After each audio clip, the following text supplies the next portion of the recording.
Well, good morning, everybody. It's Tuesday morning here in Burgos, in the Philippines. And as you can hear, I got the cutter ready for Doro this morning, and it's just after 8 o'clock here. And he's cutting up, as you can see. We got piles and piles of the rice hay yet, and he's cutting it up to use as bedding at this stage. They're really not feeding off of it, even though some of the pigs have, and that, but using it mostly for, mostly using it for bedding now.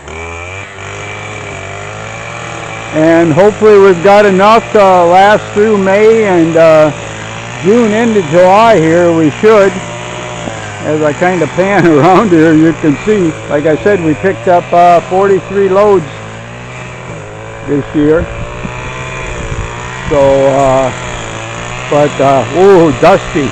Like I said, that shows how dry everything is and how deep the heat went into these piles.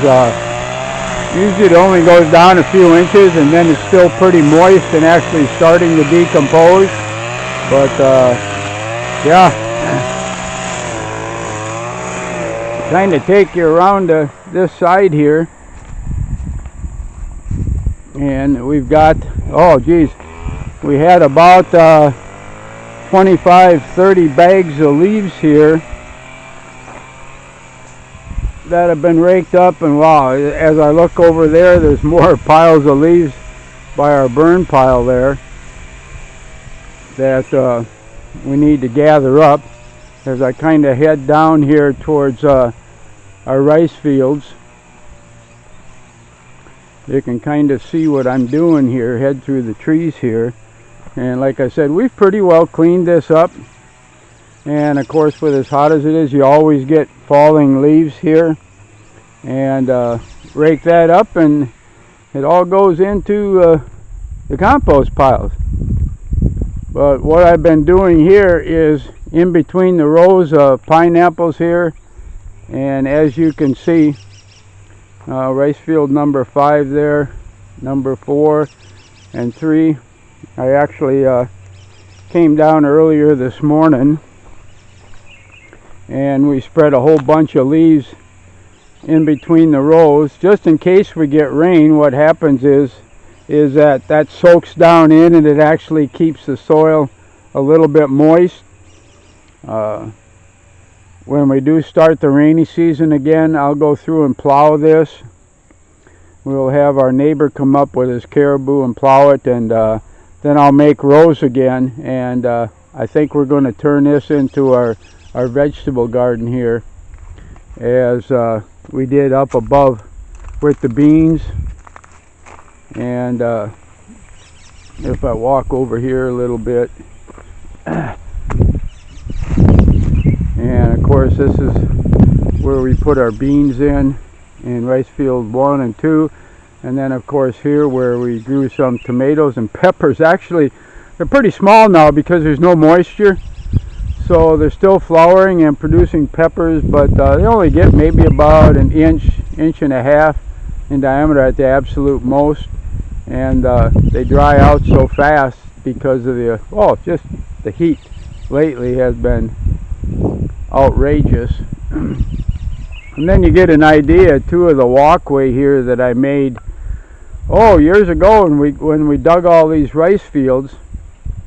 I made the walkway here with the bamboo strips.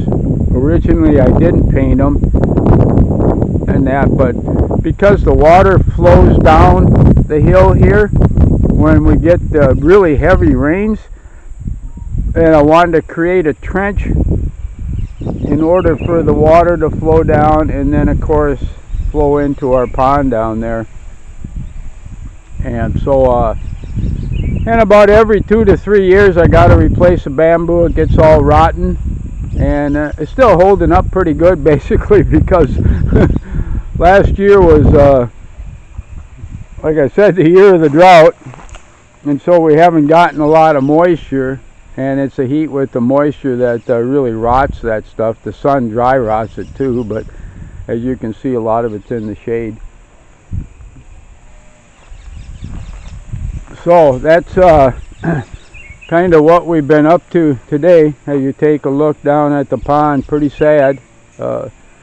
There's about 3 to 4 inches in there, and because it's so much algae and stuff in there, it'll take now a really long time to actually dry out. But for all practical purposes, at this point I call it dry, even though there's a little bit left in there. And actually Ondoy and Beth went down there a couple days ago and actually pulled just a few fish, a handful of still some Filipina out of there. But for all practical purposes, like I said, it's pretty well done till the rainy season starts. You can kind of Doro rake this up, and of course when we go back over to what you saw yesterday is our burn pile here. Oh, what a big difference, huh? This right here, I'll probably just spread out. It's all a small stone. I don't want that back in the burn pile. We'll keep that pretty clean. But they're pretty famous for throwing banana stuff in there. And like I said, bananas just don't burn. There's so much moisture to them. There's still a couple bags down here also of the ash that we picked out of here. But like I said, we go through this maybe twice a year and do this, and then I'll deposit all the stone and everything down at this end down here and just kind of spread it out. But and we wound up close to 10 bags of ash that probably within the next day or so I'm going to spread it in the garden. They were kind of calling for rain today, but I think the way it looks, that maybe is not going to happen. And then after that, the next 7 to 10 days, nothing at all again. So we'll be well into May here. And this is really, now we're really starting to get into the depth of the dry season here. Like I said, way too early, and just even during the dry season we used to get some halfway decent rain, but boy, definitely not this year. So I'm going to kind of say goodbye. Wanted to let you know what we're doing here on the last day of April. And already tomorrow it's May in the year 2019. It just seems how time flies. So everybody have a good day wherever you're at, and I surely hope that God blesses every single one of you.